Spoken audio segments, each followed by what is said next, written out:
Welcome, friend. I'm Jack, host of the channel, and today we're diving into another episode. Pour yourself a drink and get comfortable, because I've got a powerful story coming your way. If something hits deep, drop your thoughts in the comments. Let's get into it. No, this is not a story about an old TV show. Rather, this story is about what not to do if your wife doesn't know about it. At age 29, I, Mark Hansen, was a reasonably happily married man. My wife, Sarah, age 28, is an intelligent, personable woman whom nature has gifted with a nice set of breasts, large enough to be noticed by even the casual observer. The one constant sore spot in our marriage was my desire to have children as soon as possible. She had no such desire. The other two characters in my story are Emily Johnson and her husband, Greg.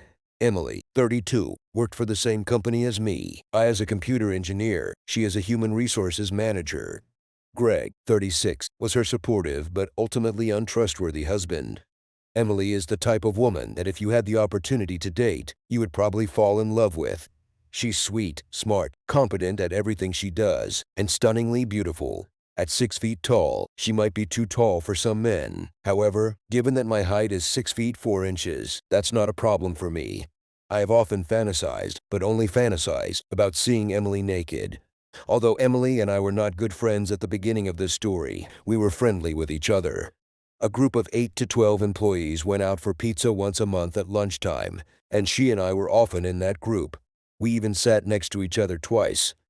My only real one-on-one contact with her occurred when her computer went down at a very inopportune time. Normally, someone from the IT department would immediately help the HR manager with her computer, but that day the flu was running rampant in the IT department, and the only two employees who were not sick were tasked with a system-wide upgrade that could not be postponed because possible malware had been discovered on the system.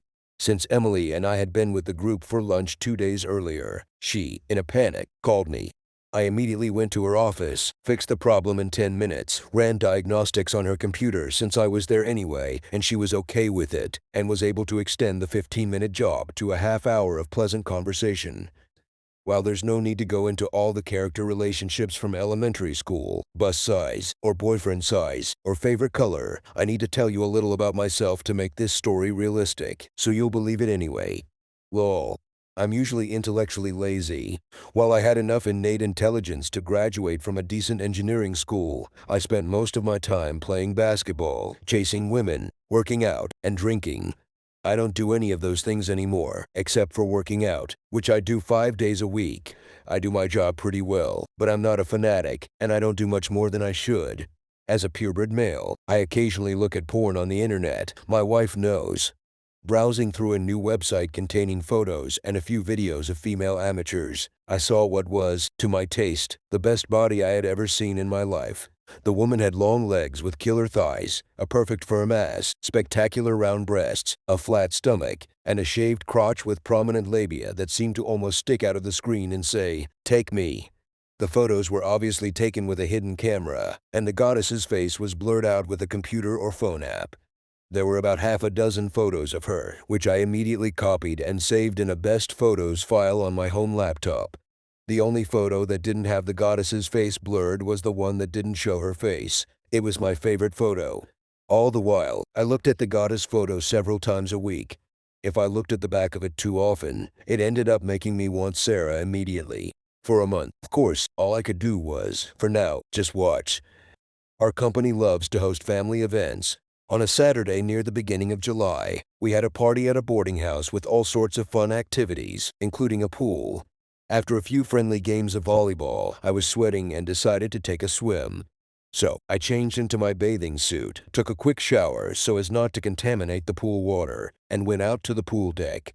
I saw my wife, Sarah, who looked very sexy in a bikini that I deemed too small for a corporate event, sitting in a chaise lounge, sipping a Mai Tai, and talking to other women. I gave Sarah a quick kiss, walked to the deep end of the pool, and did a perfect swan dive. The violent splash of water it caused is best never repeated. When, after several dives, I was climbing the ladder coming out from the deep end of the pool, a picture of an attractive woman appeared in front of me. Even though the tall woman was wearing a rather conservative covered swimsuit, it was impossible to hide how seductive her body was. While I was looking at her from behind, wishing I was wearing sunglasses, she stopped, removed her hat and sunglasses, placed them on the chaise lounge, and continued on to the diving board. I saw her face when she did this. It was Emily. As I watched her butt wiggle a little, I suddenly noticed something on her right thigh, right below her buttock. It looked like a mark from a favorite photo in the best photos folder on my home laptop. There was a spot in the photo that could have been a birthmark or a tattoo of something very star-like. It turned out that Emily might have the same mark. I thought I was being inconspicuous. I later learned that I was about as inconspicuous as a diesel truck for the next 15 minutes or so, following Emily, trying to get a better look at her. Finally, when I followed her up the high dive ladder at the pool, I got a really good look at her. It was a birthmark that really resembled a four-pointed star. After I recovered, I got dressed, lured Sarah out of the pool, and we had lunch with a few other couples. When I got home that evening, I took a close look at my favorite picture and enlarged it as much as I could. I had no doubt in my mind that the photo showed Emily's mark on my right thigh. When we woke up the next morning, I remembered not only the sex from the previous night, but also the dreams of having Emily in the doggy position. I forgot about my embarrassment as soon as I saw Sarah again. After finding out that it was Emily who was naked in the pictures on the internet, I couldn't figure out what to do.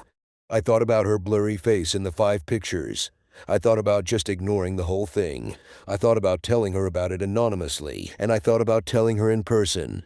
Every action or inaction had potential consequences. I was still thinking about it when I went to the website, where I found 2 more original photos of her and a short video. The short video didn't show her entire face, but it did show her chin and hair. At that point, given that I knew how conservative Emily had always been, I was sure she didn't know about the nude photos and videos on the internet, and once she found out, she would definitely want them removed. That's when I realized I had to do something. The first thing I did was try to reconstruct her face in one of the photos to make definitively sure it was her. At the same time, if I could do that, it meant that others could too, and Emily certainly wouldn't want that. It was bad enough as it was. I called my one fellow college fraternity brother who was majoring in computer science. Unlike me, he was really diligent, and I knew he had a master's degree. After showing him this crap, I told him what I wanted to do without explaining why. He replied, "First, you have to figure out what app was used for the blurring. Once you figure that out, contact me and I'll send you the appropriate software tool." He then gave me instructions on how to identify the blurring application, warning me that it would take a long time. After working about 15 to 20 minutes a night for a week, I finally found the right app. That Friday, I sent my fellow man an encrypted email, got the right tool as an attachment to his reply, and then took the time to perform the recovery. We had a busy weekend, and it wasn't until Sunday night that I used the tool as instructed by my fellow man. I used the most provocative photo I could find where her face was blurred. After a few minutes, it was no longer blurry. It was Emily. She looked sexy as hell. I made Sarah go to bed early. By Wednesday afternoon the following week, after a little introspection, I decided the best approach was to give Emily the open source information in person. An anonymous email, even if sent to her personal email address rather than her company's, could have been problematic. I really liked Emily, and if she had killed the messenger, I would have been sorry, but it was the right thing to do. As luck would have it, Wednesday was one of our pizza days. Both she and I attended but didn't sit next to each other. During the 3-block walk back to our office, I separated her from the crowd, and after a little chit-chat, I took a deep breath. "Emily, there's something really important I need to talk to you about. Do we have time this weekend so we can meet alone for 20 minutes tops?" I'm thinking, Mark, what's the matter? "I'm sorry, but I won't feel comfortable saying anything about it until we're in private. I guarantee it's something you need to know." Apparently, she saw the serious look on my face and the drops of sweat that protruded from my forehead because after a pause, she said, "Okay, I'm working out at Planet Fitness in Chesterfield on Saturday morning. I'll be done at 9:30 and we can go to the park behind the building and talk. If you want, you can join me at 8 a.m. as a guest." Even though I have my own different workout facility that I go to regularly on Saturday mornings, I agreed. By then, we were back at our office building. On Saturday morning, Emily and I worked out at Planet Fitness, although it wasn't really together since we used different equipment at different times, except that we used side-by-side elliptical trainers for cardio workouts. She was a true workout fanatic, which partly explained how trim her body was. She was the object of lust for almost every man there, though she showed no sign of being aware of it, let alone interested. I got a few jealous looks when we were on the elliptical trainer and occasionally chatted. We didn't shower after our workout, but around 9:40, we wiped ourselves down and went outside on this gorgeous morning. I got an envelope out of my car before we sat down on a secluded park bench, each with a bottle of water. "So, what's the big secret?" Emily smiled. I decided it was best to take a direct, very direct approach. "While browsing the internet, I came across your nude photos and videos. It appears from the photos and videos that they were taken with a hidden camera, and you didn't know about them. There are 8 photos and 1 video. Your face is blurred in the photos, but when I suspected that you were in them, I restored one of them. In this envelope is a copy of each of the photos, including the one with your face restored, and a website where they and the video can be found." At first, Emily thought it was a joke, but then when I held out the envelope, her face turned serious. When she opened it, she gasped in shock and pressed her hand to her mouth. She didn't turn the picture toward me, and I looked anywhere but at her. Then she shrieked softly and then blurted out, "That bastard! I'm going to cut his balls off." She looked at one photo for much longer than the others, slapping my hand, showing it to me, and saying, "Is this the picture that made you realize it was me?" Sure enough, it was the one from the back view where her birthmark was visible. I nodded my head in the affirmative. "Is that why you were sniffing my ass at the company party?" she asked. Her tone wasn't accusatory, but it wasn't friendly either. I didn't know that you noticed," I mumbled, feeling my face redden and sweat beading on my forehead, but not from the workout. "I don't know if that makes you more or less of a pervert, but at least it explains everything," she retorted, making me blush even more. Since she was clearly contemplating what to do, I felt the urge to explain myself. "Look, Emily, I thought long and hard about giving you this information. I only did it because, judging from the pictures, you didn't know anything, and I'd bet $1,000,000 you didn't know about the video. If you want my help in getting them removed from the website, I could help, but the desire has to come from you." Emily stared at me for a long moment while I blushed and sweated even more. Finally, her expression softened, and she said, "I didn't know anything about those pictures and videos. It's clear to me that my husband Greg took them and published them, and he's going to damn well pay for it. I understand that it was hard for you to do that, and despite my initial reaction and my embarrassment at seeing those pictures, I sincerely thank you for it." With those words, she gave me a quick kiss on the lips that startled me. Then, without wisecracking, she put everything back in the envelope, stood up, and said, "I'll contact you if I need any help. Do you have any more copies of these pictures?" "I promise I'll destroy them," I replied nervously. "Wait until they're deleted and then do it," was her unexpected reply. In the days after Saturday's revelation, a lot happened. Here are those events in no particular order. Emily had a fight with her husband Greg. From what I learned from rumors and later directly from her, she threatened him with divorce. Sarah started acting strange. She wasn't normally moody, but now, often unlike usual, her behavior became aggressive, sexually provocative, aloof, or playful, sometimes all within the same hour. A few days after we met, Emily invited me to lunch.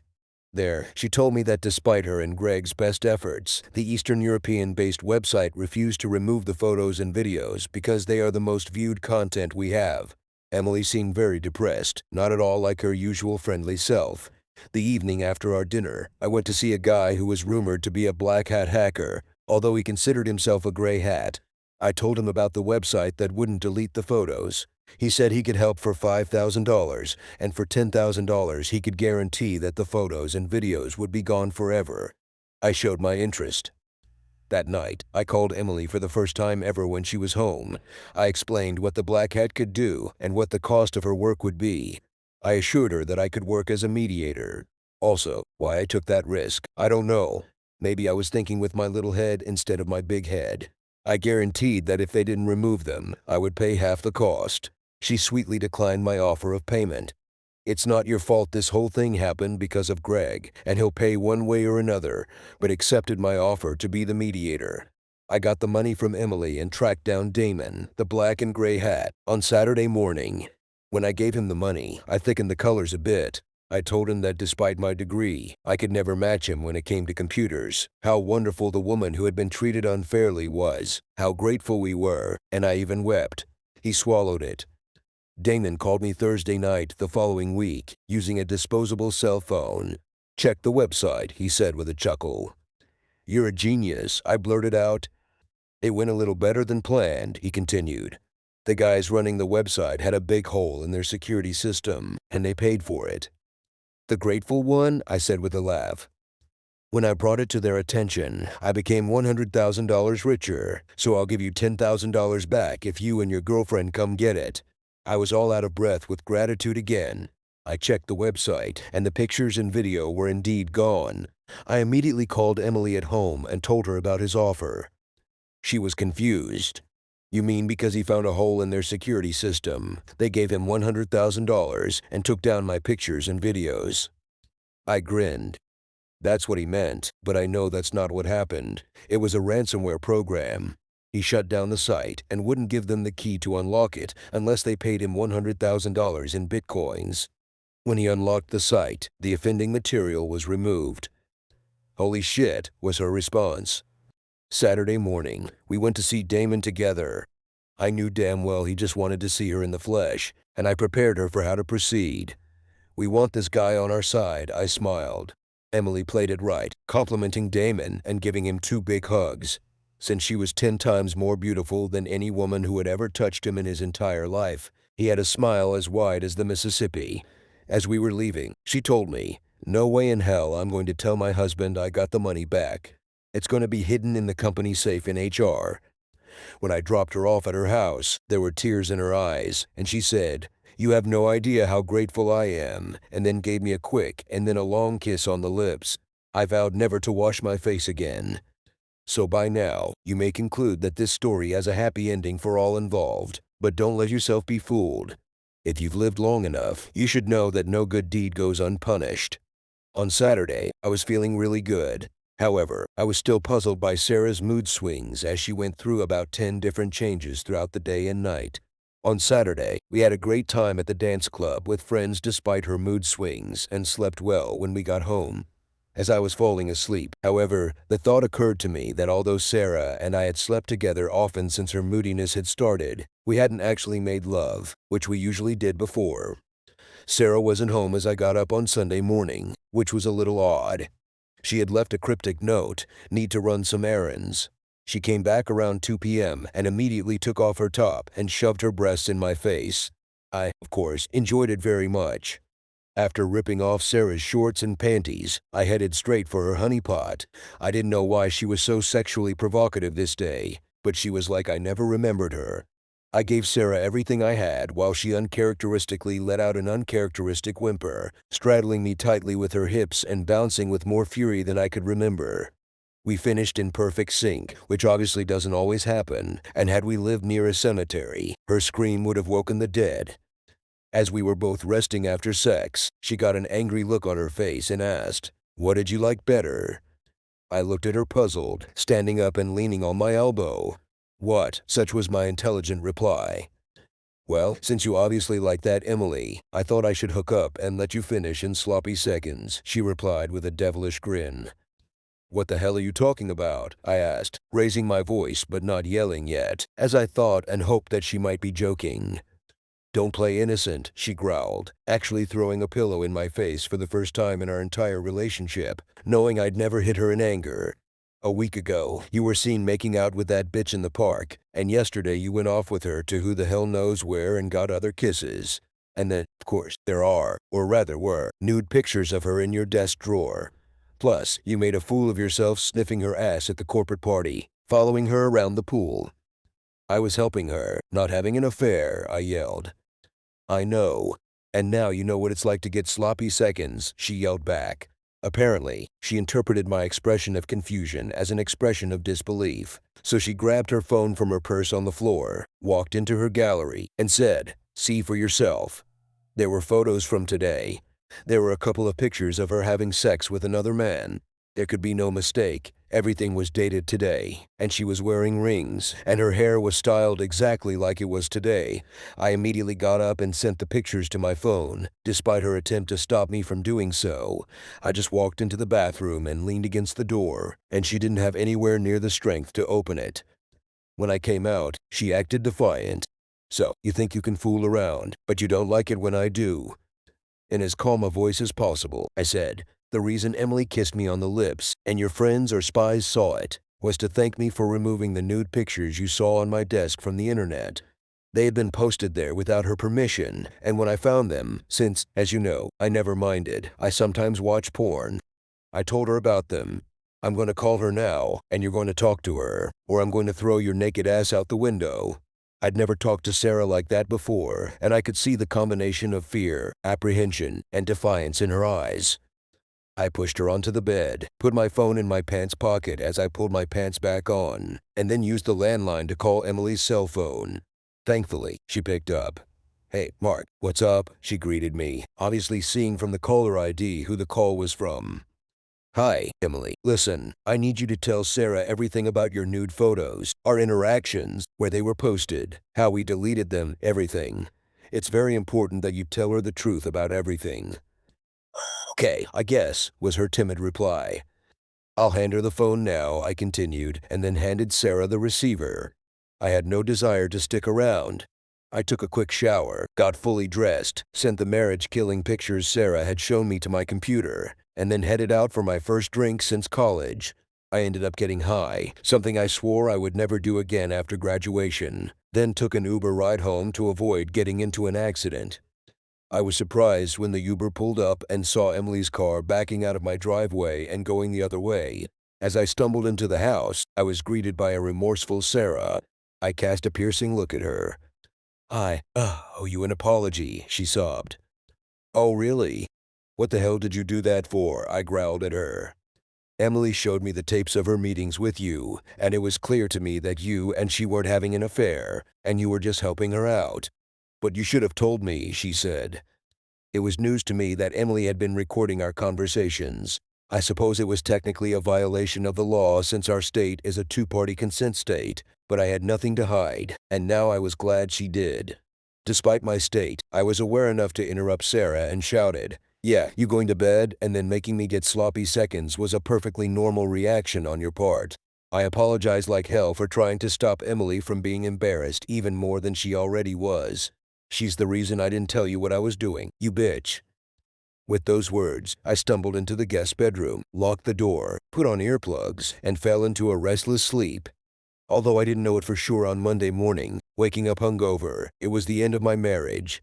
Sarah's refusal to talk to me and then her extremely hostile response was too much for me to bear. Although I did go to 3 counseling sessions with her, they didn't help. I just couldn't take it, so without even touching her again, a month after that Monday morning, I filed for divorce. I tried to get Sarah to give me an answer as to who her sex buddy was. Even when I lied and said it might save the marriage, she obviously didn't believe me and knew damn well I'd beat the shit out of him, so she never gave in. As soon as I served her, I informed her, make sure you tell your buddy that if I ever find out who he is, I will beat the shit out of him. Since it's not my policy to beat a woman, he'll take your place. After that, Sarah realized there was no apology or anything she could do to save our relationship, so the divorce went quickly, splitting everything 50 on 50 with no alimony for either party. We sold the condo and moved to apartments at opposite ends of town. At that point, I was truly happy we never had children. Emily and I remained friends while my divorce was pending, and she even joined some of my friends who took me to a baseball game. I never drank again to celebrate my divorce, which took place just 4 months after Sarah's papers were filed. We never discussed the circumstances of my divorce in detail, but it was clear from the fact that she had met Sarah in person on that infamous Sunday that she knew most of it. Then, 2 months after my divorce, Emily came into my office on a Thursday. I don't remember her doing this before and closed the door. Mark, can I take you out to dinner tomorrow night? There's something really important I need to talk to you about. I had plans of my own, but you could bet your sweet ass I'd cancel them all because then I could stare at Emily and because I got really curious. Sure, I replied. When and where? How about we meet at Morton's on Vine at 7 p.m. casual close, she smiled. Great, I'll see you soon then, I replied. She smiled again and then walked out of my room, leaving the door open as if she hadn't noticed it. It was obvious that Emily had been nervous. During dinner, she actually lost her composure to tell me what she wanted while in the restaurant, partly because we were seated next to several other couples. She suggested we talk in my car.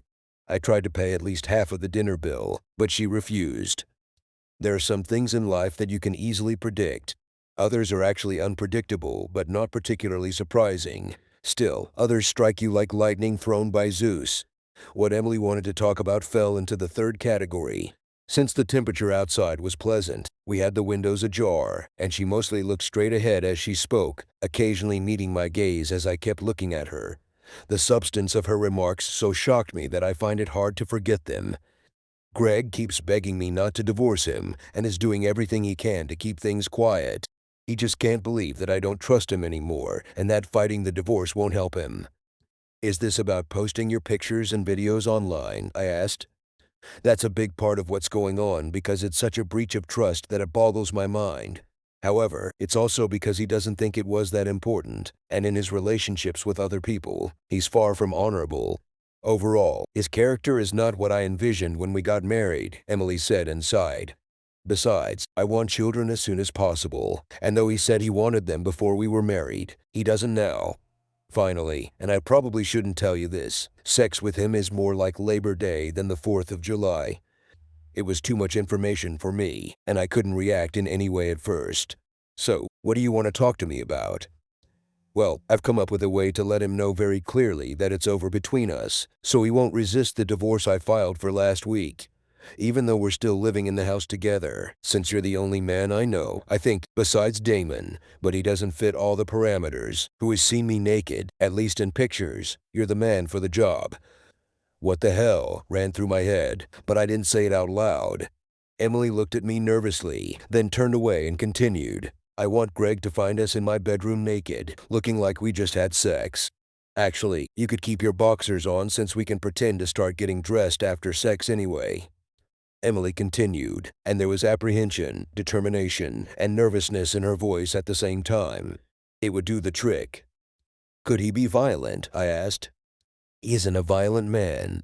Plus, he doesn't have a gun or any other weapon. There's nothing in the house except kitchen knives, which I'll hide. And you're 4 inches taller, 30 pounds heavier, and I know from our gym sessions that you're in shape, and he's not.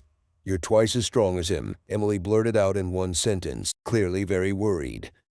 Can I think about it? I asked. I know you could do it, but if you can't, I have to find someone else, and I can't think of anything as effective, she replied quickly. Yes, I could. Would dancing relax you and help you make a decision? I think yes, it would help, I smiled at her. Then let's go to that new dance club on Brighton Street, she grinned. So we did. I was thrilled. Emily is an excellent dancer, and during the Latin dances and slow songs, she fit perfectly into my arms. Since she weighed about 150 pounds, not too much for someone 6 feet tall, and had no excess fat, I realized this when I saw her in her swimsuit and at the gym. She wasn't used to someone strong enough to do lifts with her, but I could. Although I didn't drink and Emily doesn't usually do that, I think she was excited about our conversation in the car and used the drink to calm herself down. By the time we left the club at 1 a.m., she was pretty horny. I didn't want Emily to drive even the 1 mile from the restaurant her car was parked outside to her house, but she said she needed the car the next morning. So I dropped her off at her house, receiving a quick kiss on the lips and a thank you. I took her keys from her, walked the mile back to the restaurant, then drove her car to her house and left the keys in the mailbox. The mile walk back to the car gave me time to think. After tossing things back and forth, my divorced, relaxed self told my more cautious self, at least you'll get to see her naked in person.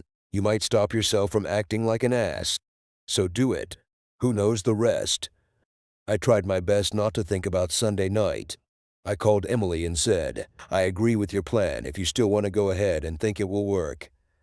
Thank you so much, Mark.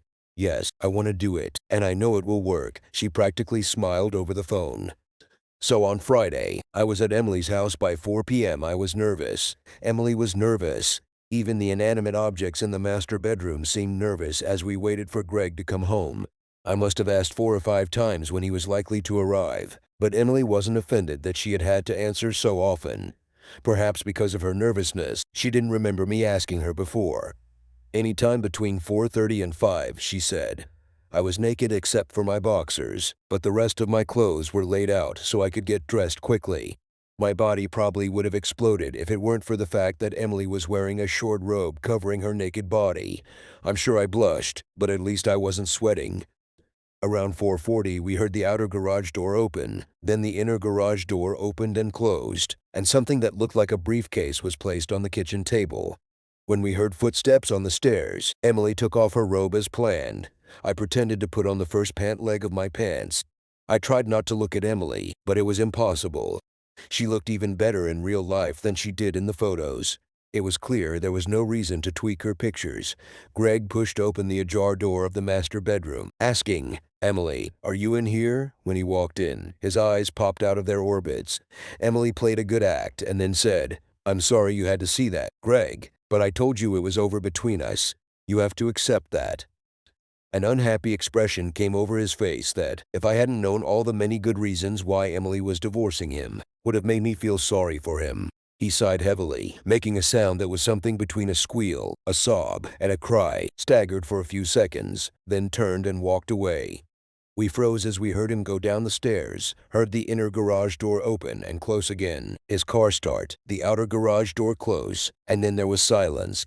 All this time, I expected Emily to start getting dressed. She didn't. She was still completely naked. Then she walked right up to me and said, "I'm sorry it was so sad, but it had to be done. Thank you for your help." Maybe there's a heterosexual guy somewhere who, like me, despite not having had fun in over 4 months and despite thinking of Emily as the sexiest woman on the planet, with her naked body in close proximity and seemingly begging for attention, could resist her. I'm not strong enough to be that guy. I grabbed her. My mind and body were at odds as I began to move back and forth while she clenched and relaxed her muscles. My brain told me, admit your infatuation with this woman and make love to her. Don't treat her like a cheap whore.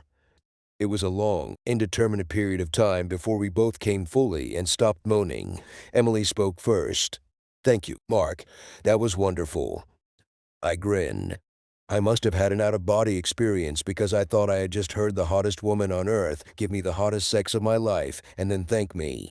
"Can't we thank each other?" she giggled. "Hell yeah, thank you, goddess." After a few polite conversations in private, she got a shy look on her face. I have a confession to make.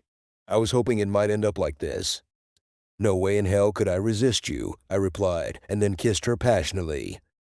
"As I recall, the bone of contention between you and your ex-wife was your desire to have children, and she had no such desire. And correct me if I'm wrong, but don't you have the same desire as me? And doesn't Greg have the same desire as Sarah?" A wide smile appeared on Emily's face. "Do you think we'll want to have children together?" "I know we will, but first let me have an affair with you. Since Greg isn't likely to ever come back, why don't you pack a bag and come visit me for the weekend?" "Is there room in your bed for me?" she giggled. "It's king size, so if we mess up one side, we'll just lie down on the other." "That works for me," she laughed. We got dressed, and I changed the sheets on her bed and put the ones we made love on in her laundry room while she packed her bag. She followed me to my apartment in her car. After I made her a light dinner, we embarked on the serious task of using the rest of the weekend to determine our sexual compatibility. Although our little stunt on Greg was cruel, he got it right. Emily spent most of those 4 months while their divorce went through the court system in my apartment. We made a plan to test our compatibility and stuck to it. Thankfully, after the first month, there wasn't much doubt that we were as sexually compatible as we could be. There were no major problems outside of bed either. Our biological clocks seemed to be synchronized, as well as our libidos, and we had a lot in common, as well as enough differences to really make life interesting. Since we worked in different divisions of the company and were not in the same management tree, our relationship, which we did not hide from our coworkers, did not negatively affect our work. However, there were a few disappointed people who would have liked a chance with Emily or me, but they were discouraged by the closeness of our relationship. The day Emily's divorce became final, I was glowing with happiness. After celebrating without alcohol that night, when we went to bed, we had the most sincere lovemaking of our entire lives. I had never felt more at peace. When I told her offhandedly that I loved her and wanted to spend the rest of my life with her, Emily smiled and kissed me. "I love you too, and it's lucky we love each other because I have some news." She paused meaningfully. "I'm 6 weeks pregnant." As I lay there in shock, she turned her back to me, pressed her butt closer to me, and murmured, "Lie down in the spoon pose and massage my breast, Daddy." I was too stunned to respond. I just did as she said, and when I finally got around to responding, it turned out that she was sound asleep, and I too was soon in dreamland. The next morning, I kissed her and then took her face in my hands. "I'm not sure I heard you correctly last night.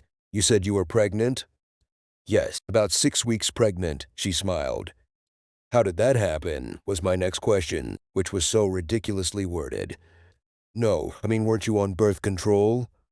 "I mixed up my pills," she replied with a wide smile. "I thought you were getting shots." "I messed up my schedule, and that's my story, and I'm sticking to it," she replied, this time with an even bigger smirk. "I guess that means I'll have to marry you then," I joked. "Does your dad own a shotgun?" "I bet my ass he does, and he won't let his little girl bear children without a ring on her finger," she parried, this time with an even wider smile. "You think I'll agree to anything you want, don't you?" I feigned anger. I didn't think her smile could get any wider, but it did. "Yes, but your compensation will be that you will be the most sexually satisfied man in the world." 10 years later, life wasn't just good, it was fantastically good. We seemed to fall more in love every month, and we were madly in love with our 3 children, 2 girls and a boy. Sometimes, the 3 women in the family team up against us 2 poor types with a Y chromosome, but we always seem to survive okay, even if we don't win. The best part, aside from the kids while they're growing up, is that I don't have to look at pictures of what I think are the best female figures on the planet. I have a real woman with the best female figure in the world in bed with me every night. I carve out a few minutes each day to thank Greg for posting those photos online and Sarah for her overactive imagination and impulsiveness. Thanks for hanging out with me on today's episode, brother. I'm Jack, host of this podcast, and it's great having you here. If today's story hit home, send it on to a buddy who might need it. Remember, we're all in this together, turning life's curvy balls into wins. If you have an opinion or story to share, then drop a line in the comments section. Don't forget to subscribe and hit the bell so you don't miss out. Until next time, keep your chin up and keep pushing forward. Stay strong, folks.